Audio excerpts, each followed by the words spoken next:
$72,000. 3 years of saving. My house deposit, gone in 2 months. She said she was an investment consultant. She said she loved me. She said we'd double our money together. She was lying about everything. I had 3 apartment viewings scheduled. I canceled them all. I told my sister I was still looking. I couldn't tell her I'd lost everything. The shame was already suffocating me. My sister asked me why I'd been so distracted lately. I told her I was just tired from work. I couldn't tell her I'd been sending money to someone I'd never met. The lies were already piling up. I was supposed to buy my first home this year. Instead, I'm back in my tiny rental, starting from zero. $72,000 wasn't just money. It was freedom. It was security. It was my future. She was everything I'd been searching for. Intelligent, ambitious, beautiful. She talked about building a future together. She made me believe I'd found my person. I'd never been so wrong about anyone. I'd been saving for years. No vacations, no eating out, no new clothes. Every dollar went into my house deposit.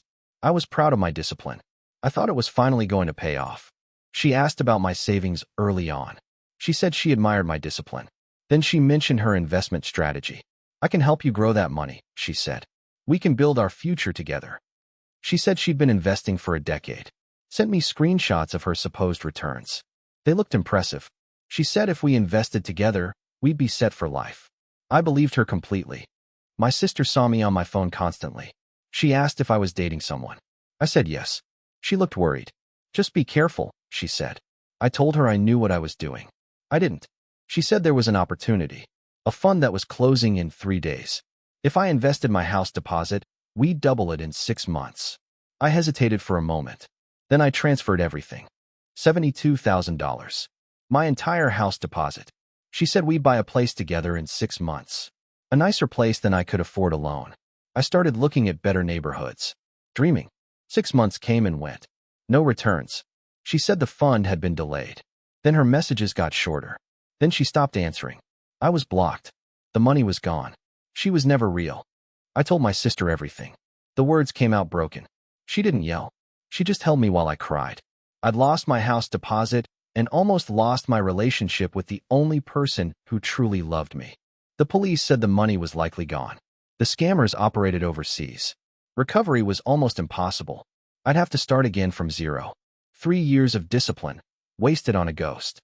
I stopped looking at apartment listings. Every time I saw a place I could have afforded, I felt sick. I was back to square one. No emergency fund, no deposit, just shame and regret.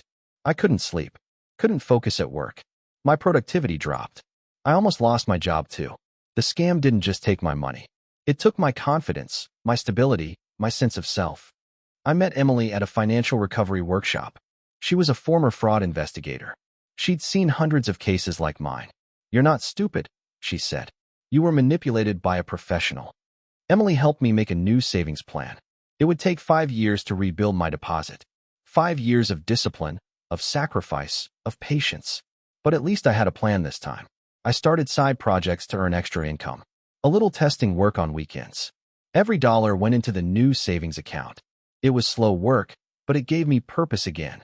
My sister started helping me budget. She was better with numbers than I was. We made a spreadsheet together. Looking at my progress, even small, felt better than pretending nothing happened. Emily taught me about legitimate investing. Slow growth, diversification, no urgency. Real investing doesn't come with deadlines or emergencies. If someone's rushing you, it's a scam. I started a small investment account with $50 a week. Real investments, real returns, slow growth. It didn't feel exciting. But Emily said excitement is the enemy of good investing. I learned to spot the warning signs. The rush, the urgency, the promises of quick returns. Real love doesn't ask for money. Real investing doesn't happen overnight. 1 year after the scam, I'd saved $10,000. Not much compared to $72,000. But Emily said every journey starts with a single step. And I was walking again. I started volunteering at a financial literacy program for young adults. Teaching others to avoid romance scams felt like turning my pain into purpose. Each person I taught was one less victim. My sister and I started saving together. We opened a joint account for our parents' retirement. It felt good to build something instead of just recovering from something.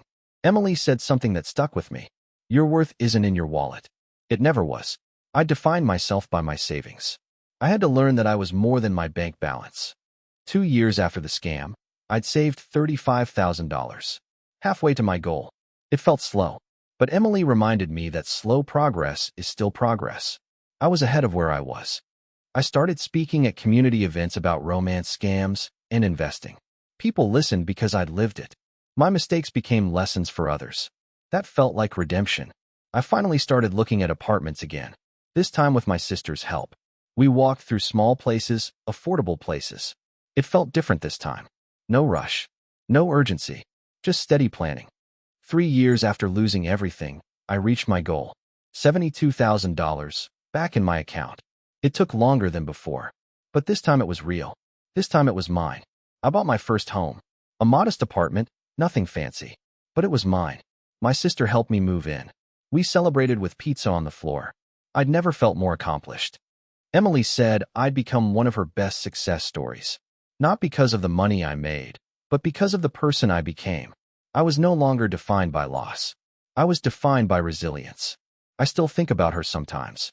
The person who never existed. But I don't feel shame anymore. I feel pity.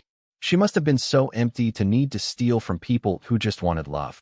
I started a mentorship program for young adults, teaching them to protect their savings from scams. The program grew faster than I expected. My loss was helping protect others. My sister and I are closer than ever. We talk every week about our finances, our goals, our futures. No secrets. No shame.